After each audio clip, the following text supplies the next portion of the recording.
అందరికీ నమస్కారం. కలియుగం కథలు ఛానల్కి స్వాగతం.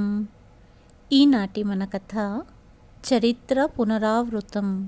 55 సంవత్సరాల కల్పన ఉదయం నుండి విచారంగా ఉంది. ఆవిడకు ఏ పని చెయ్యాలనిపించట్లేదు.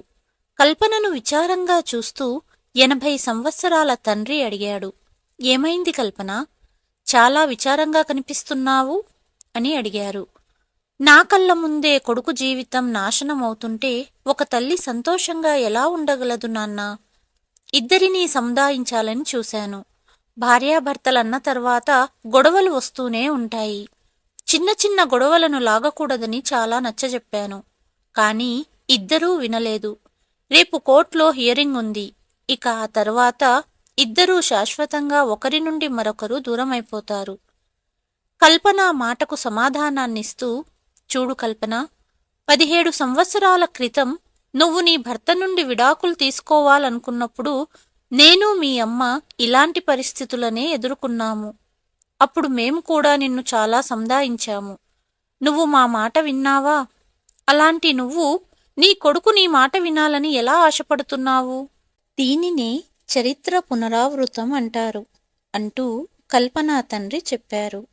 తండ్రి మాటలకు కల్పనకు 2 కళ్ళు చెమ్మగిల్లాయి. కల్పన, ఈ సమయంలో రోహన్కు నీ అవసరం ఉంది. నువ్వెళ్ళు, పని మనిషి వండుతుందిలే, నేను సర్దుకోగలను అన్నారు కల్పన తండ్రి. నిజమే నాన్నా, పని మనిషికి అన్నీ వివరించి రేపు ఉదయం నేను హైదరాబాద్ బయలుదేరతాను అన్నది కల్పన. కల్పన భర్త సురేష్ నుండి విడాకులు తీసుకున్నప్పుడు కొడుకు రోహన్కు 10 సంవత్సరాలు. తల్లి తండ్రి విడిపోవటంతో రోహన్ లోపలే బాధపడేవాడు. కోపంతో తల్లితో కాస్త దూరంగా ఉండేవాడు. విడాకుల తర్వాత నుండి కొడుకుతో పాటు కల్పన పుట్టింట్లోనే ఉండేది. చదువు పూర్తయ్యాక రోహన్కు హైదరాబాదులో బ్యాంకులో ఉద్యోగం వచ్చింది. అక్కడే ఇల్లు తీసుకుని సెటిల్ అయ్యాడు. నేటితో కల్పన విడాకులు తీసుకుని 17 సంవత్సరాలయ్యింది. 17 సంవత్సరాల తర్వాత ఇప్పుడు కొడుకు కోడలు విడాకులు తీసుకోవాలనుకుంటున్నారు. మరుసటి ఉదయం కల్పన రోహన్ ఇంటికి చేరుకుంది. రోహన్ తలుపు తెరిచాడు. అప్పుడే లాయర్ నుండి రోహన్కు ఫోన్ వచ్చింది. కంగ్రాచ్యులేషన్స్ రోహన్, ఈరోజు ఖచ్చితంగా విడాకులు మంజూరవుతాయి. మీకు చట్టపరంగా విడాకులు మంజూరైనట్టు డాక్యుమెంట్ కూడా అందుతుంది. ఆ తర్వాత మీరు గీతాగారు మీ బంధం నుండి విముక్తులవుతారు. ఈ మాట వినగానే రోహన్ సరే అంటూ బాధతో ఫోన్ పెట్టేశాడు. అప్పుడే కల్పన రోహన్ భుజంపై చెయ్యి వేసింది. తన బాధను దాచుకోలేకపోయాడు రోహన్. తల్లిని హత్తుకొని వెక్కి వెక్కి ఏడ్చాడు. ఇల్లు వదిలి వెళ్తున్నప్పుడు గీత అన్న మాటలు గుర్తొస్తున్నాయి. మనిద్దరము ఒక నదికి 2 వైపులా ఒడ్డులాంటి వాళ్లము. కలవాలనుకున్నా ఎప్పటికీ కలవలేము. గీత నిజమే చెప్పింది. నదికి 2 వైపులా ఉన్న ఒడ్డు ఎప్పటికీ కలవదు. నేను జీవితాన్ని ప్రతి విషయాన్ని లోతుగా ఆలోచిస్తాను. అంత సీరియస్గా తీసుకోకూడదేమో. దాని కారణంగానే ఇవాళ నేను ఒంటరిగా మిగిలిపోయాను. ఆ రోజు గీతను ఆపుంటే, అసలు ఆ రోజు గీతను వదిలి ఆఫీస్ వెళ్ళకపోయి ఉంటే ఈరోజు చూడవలసి వచ్చేది కాదు అంటూ తల్లిని హత్తుకుని ఏడుస్తున్నాడు రోహన్. కొడుకు బాధను కల్పన అర్థం చేసుకోగలదు. ఎందుకంటే తను ఈ పరిస్థితుల్లో ఉన్నప్పుడు తన మనసు విరిగిపోయింది. కొడుకును సందాయిస్తూ, రోహన్, ఇంకా సమయం ఉంది. ఒకసారి గీతతో మాట్లాడి చూడు. ఎందుకంటే జీవితంలో ఒంటరిగా బ్రతకడం చాలా కష్టం. ఇలాంటి నిర్ణయం తీసుకుని 17 సంవత్సరాలుగా బాధపడుతున్నాను అన్నది కల్పన. లేదమ్మా, ఈ విషయం గురించి ఆలోచించడానికి ఏమీ మిగలలేదు. ఈరోజు కోర్టు చట్టపరంగా విడిపోతున్నాము అంటూ కాసేపటికి తయారయ్యి రోహన్ కోర్టుకు వెళ్ళాడు. గీతను చూసి మాట్లాడాలని ప్రయత్నించాడు. గీత వాళ్ళమ్మ ఇద్దరి మధ్యలో గోడలాగా అడ్డుపడింది. కాసేపటికి జడ్జి విడాకులు మంజూరు చేస్తూ తీర్పు చెప్పారు. కాసేపటికి రోహన్ ఇంటికి తిరిగి వచ్చాడు. కల్పన కొడుకును ప్రశ్నార్థకంగా చూసింది. బాధనంతా లోపల దాపెడుతూ, అమ్మా, కాసేపట్లో గీత వస్తుంది. తన మిగిలిన సామానంతా తీసుకెళ్లడానికి అంటూ తన గదిలోకి వెళ్ళిపోయాడు. గదిలోకి వెళ్ళి అల్మారా తెరిచాడు. అందులో గీతా చీరలు, వాచ్, ఇలా కొన్ని సామాన్లు చూశాడు. వాటిని చూసి రోహన్ కళ్ళు చెమర్చాయి. ఎందుకు నేను ఇంత క్రమశిక్షణగా ఉండాలనుకున్నాను? అందుకే కదా నేను గీతకు నచ్చలేదు. పరిస్థితులకు అనుకూలంగా కాస్త నేను నా పద్ధతి మార్చుకున్నా ఇవాళ నేను గీత కలిసి ఉండేవాళ్లము. తన సామాను తీసుకోవడానికి వస్తున్న గీత మనసులో కూడా ఎన్నో ప్రశ్నలు. ఎదుటి వ్యక్తి గురించి తెలుసుకునే లోపే నా నుండి దూరమైపోతున్నాడు. ఇద్దరం కలిసి ఉన్నప్పుడు నిన్ను అర్థం చేసుకోలేకపోయాను. అర్థం చేసుకునే లోపే చాలా ఆలస్యమయ్యింది. రోహన్, నువ్వు లేకుండా బ్రతకడం చాలా కష్టం అనుకుంటూ గీత గతాన్ని గుర్తు చేసుకుంది. రోహన్, గీత ఒకే కాలేజీలో చదివేవారు. చాలా బాగా చదివేవాడు Rohan. First year Rohan results చూసి గీత రోహన్తో స్నేహం చేసింది. రోజులు గడుస్తూ ఇద్దరూ ఒకరినొకరు ఇష్టపడ్డారు. కానీ ఇద్దరిలో ఎవరూ తమ మనసులో మాటను బయటపెట్టలేదు. ఆ రోజు కాలేజీ లాస్ట్ డే. గీత రోహన్ వద్దకు వెళ్ళి, రోహన్, మన స్నేహాన్ని ఒక బంధంలోకి మారుద్దామా? జీవితాన్ని నీతో పంచుకోవాలనుకుంటున్నాను అని అడిగింది గీత.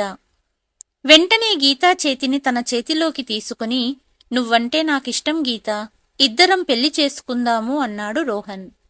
ఇద్దరూ పెళ్లి చేసుకోవాలనుకున్నారు. కానీ ఇద్దరూ వేరువేరు కులాలకు చెందినవారు.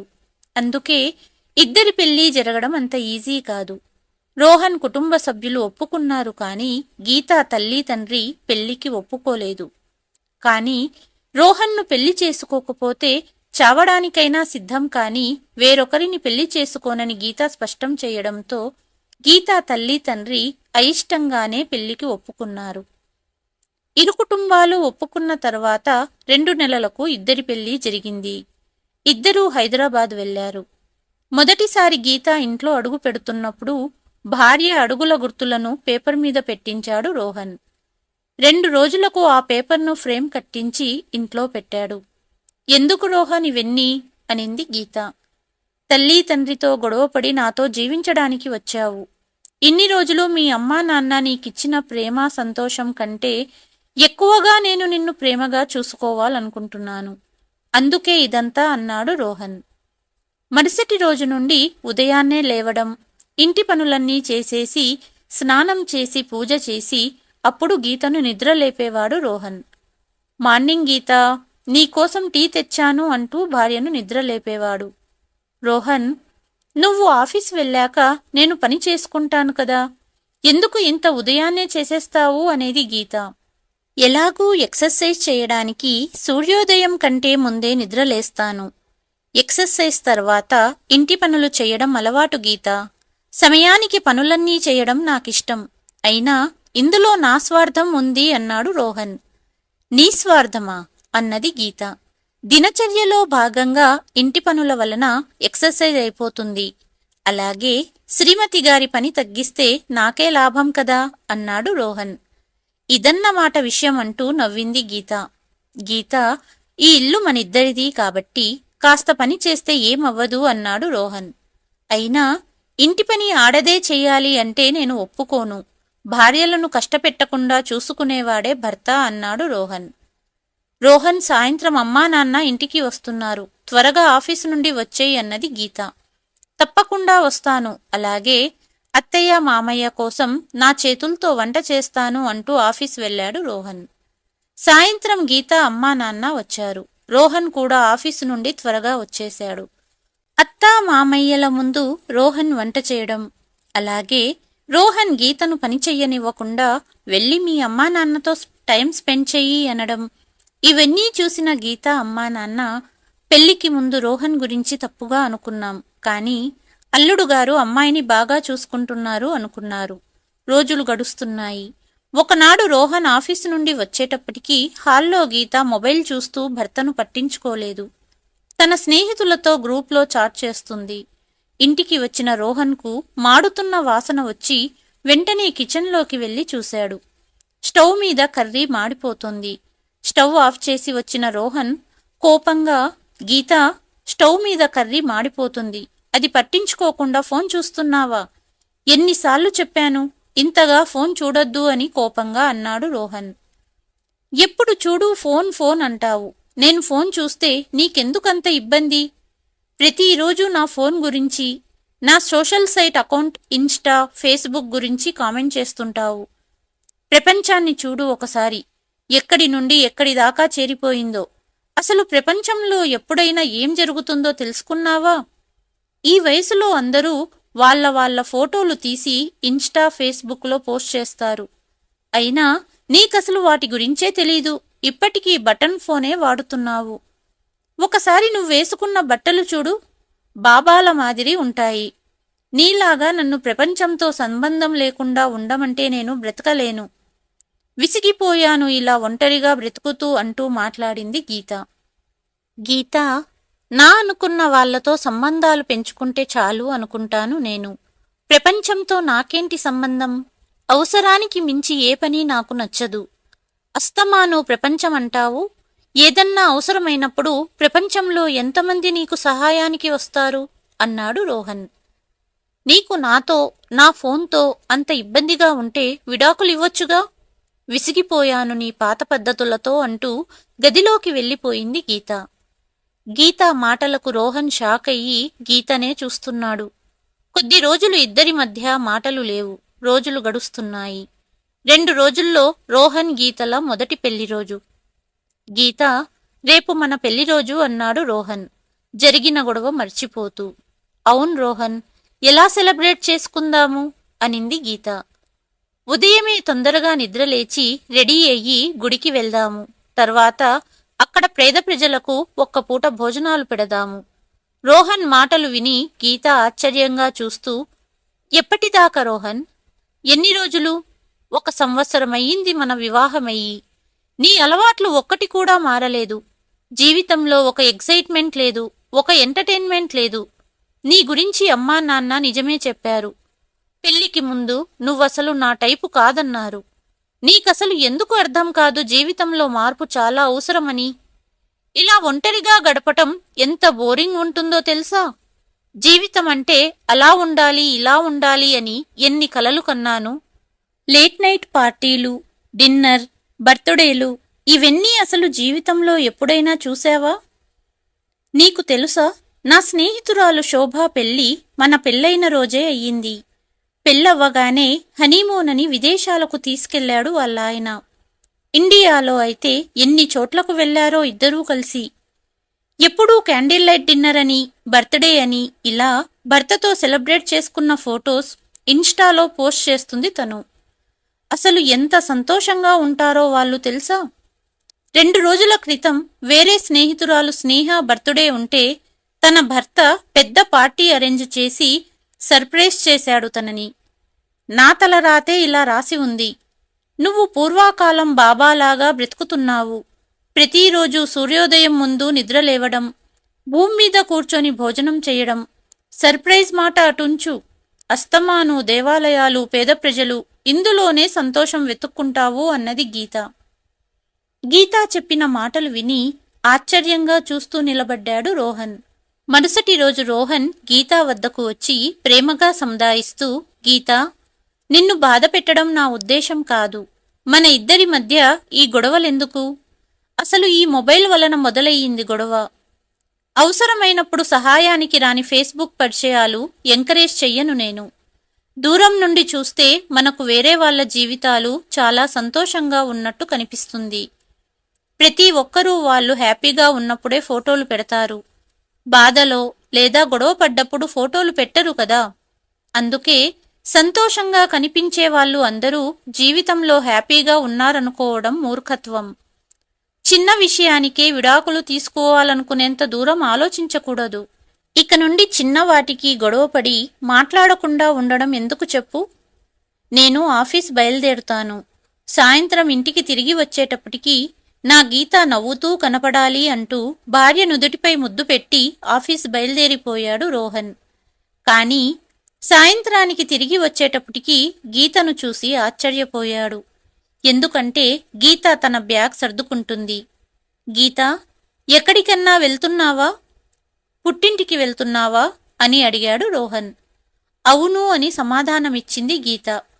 సరే, త్వరగా వచ్చేయ్, నువ్వు లేకుండా ఎక్కువ రోజులు ఉండలేను అన్నాడు రోహన్. ఇక నేను రాదలుచుకోలేదు రోహన్.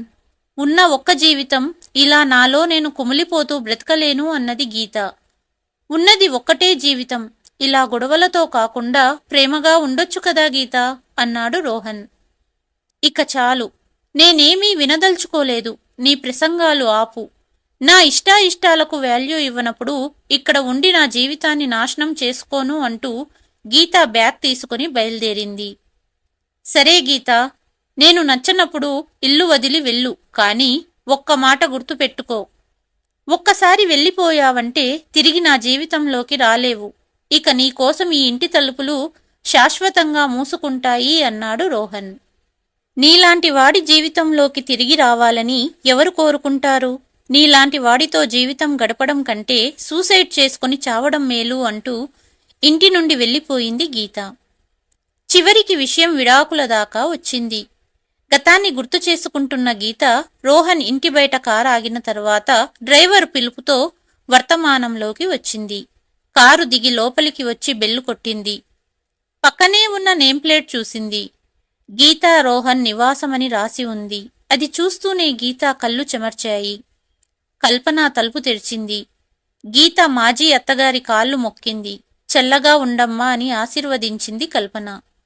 అంతలో గీత మొబైల్ రింగ్ అయ్యింది. హలో అమ్మా, ఇంటికి చేరాను అన్నది గీత. ఎక్కువసేపు అక్కడ ఉండనవసరం లేదు, త్వరగా నీ సామాన్లు తీసుకుని బయలుదేరు అన్నది తల్లి ఫోన్లో. సరే అమ్మా అంటూ ఫోన్ పెట్టేసింది గీత.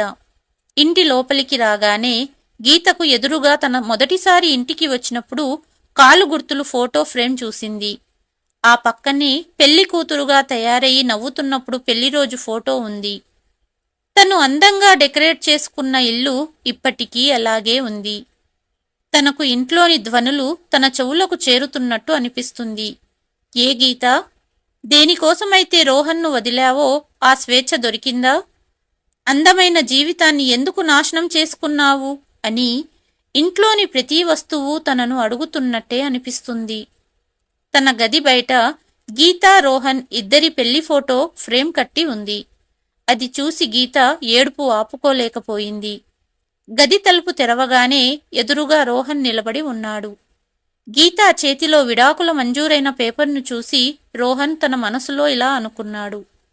గీతా, ఇందులో రాసిన సామానంతా తీసుకెళ్ళు, కానీ ఈ ఇంటితో ముడిపడి ఉన్న జ్ఞాపకాలను చెరపలేవు అనుకుంటూ ఎలా ఉన్నావు అని అడిగాడు. నేను బాగున్నాను, నువ్వెలా ఉన్నావు అడిగింది గీత. రోహన్ ఏదో చెప్పబోయాడు. అంతలోనే గీత ఫోన్ మోగింది. తన స్నేహితురాలి నుండి ఫోన్ లిఫ్ట్ చెయ్యగానే అటువైపు వాళ్ళు చెప్పింది విని గీతకు చెమటలు పట్టాయి. ఎప్పుడు ఇలా జరిగింది? గీత ఏడుపు శబ్దం విని కల్పన కూడా రోహన్ గది వద్దకు వచ్చింది. రోహన్, నా స్నేహితురాలు శోభ సూసైడ్ చేసుకోవడానికి ప్రయత్నించిందట. ఇప్పుడు హాస్పిటల్లో ఉంది. ఇప్పుడే తనను కలవడానికి వెళ్ళాలి అంటూ బయటకు వెళ్ళబోయింది. ఉండు గీత, నేను కూడా వస్తాను అంటూ ఇద్దరూ రోహన్ బండి మీద వెళ్లారు. శోభ, ఎందుకింత పని చేశావు? ఇలాంటి నిర్ణయం తీసుకునే ముందు ఒకసారి నీ భర్త, నీ కుటుంబం గురించి ఆలోచించావా అడిగింది గీత. సూసైడ్ చేసుకోవడానికి కారణం నా భర్త అనింది శోభ. ఇది విన్న గీత షాక్ అయ్యింది. కానీ నీ భర్త నిన్ను చాలా ప్రేమగా చూసుకుంటున్నాడు అన్నావు, మరి? పైకి ప్రపంచానికి చూపించే కపట ప్రేమ అది. కేవలం ఇన్స్టా, ఫేస్బుక్లో ఫోటోలు పోస్ట్ చేయడం కోసం స్నేహితుల ముందు నాటకమాడాడు. వేరొక అమ్మాయితో సంబంధం పెట్టుకున్నాడు. ఇక నేను బ్రతికి ఏమి లాభం అన్నది శోభ. శోభ మాటలు విని గీతకు నెత్తిమీద ఆకాశం పడ్డట్టయింది. స్వచ్ఛమైన మనసుతో రోహన్ తన కోసం చూపిన ప్రేమ ఒక్కొక్కటిగా కళ్ళ ముందు కదులుతోంది గీతకు. రోహన్ కేవలం తననొక్కటే ప్రేమించాడు. తల్లి తండ్రి కంటే ఎక్కువ ప్రేమనిచ్చాడు. కానీ అనుకుంటూ హాస్పిటల్ బయటికి వచ్చిన గీతను ఎక్కడ దింపమంటావు గీత? సామాను రేపు తీసుకుందువు. నీ మనసు బాగున్నట్టు లేదు. మీ ఇంటికి తీసుకెళ్ళనా అడిగాడు రోహన్. లేదు రోహన్, నీ ఇంటికే వెళ్దాం. ఒకసారి నా ఇంటికి వెళితే ఇక తిరిగి రాలేను అన్నది గీత. దారి వెంట గీత మదిలో ఎన్నో ప్రశ్నలు. రోహన్ నిజం చెప్పేవాడు. ఇన్స్టా, ఫేస్బుక్ లాంటి సోషల్ సైట్లలో అందరూ సంతోషంగా ఫోటోలు పెడతారు, కానీ నిజ జీవితంలో సంతోషమే ముఖ్యం. వాళ్లను చూసుకుని మన జీవితాలను నాశనం చేసుకోకూడదు. దారిలో రెడ్ లైట్ పడడంతో బండి ఆపాడు రోహన్. పక్కనే కొత్తగా పెళ్లైన దంపతుల బండి వచ్చి ఆగింది. ఆ అమ్మాయి అతన్ని గట్టిగా కౌగలించుకొని కూర్చోవడం చూసిన గీత పాత రోజులను గుర్తు చేసుకుంది. మనల్ని ప్రేమగా చూసుకునే వాళ్ళు దొరకడం అదృష్టం అనుకుంది. కాసేపటికి రోహన్ ఇంటికి చేరుకున్నారు ఇద్దరు. నీ సామాన్లు తీసుకో అన్నాడు రోహన్. రోహన్, నీతో మాట్లాడాలి అన్నది గీత. చెప్పు గీత అన్నాడు రోహన్. నువ్వు చెప్పింది నిజం రోహన్. బయటకు కనపడేంత సంతోషంగా నిజ జీవితంలో ఉండరు. నన్ను క్షమించు. నువ్వు చెప్పింది అర్థం చేసుకోలేకపోయాను. మన బంధాన్ని కొత్తగా మొదలు పెడదామా అడిగింది గీత. గీత చేతిలోని విడాకుల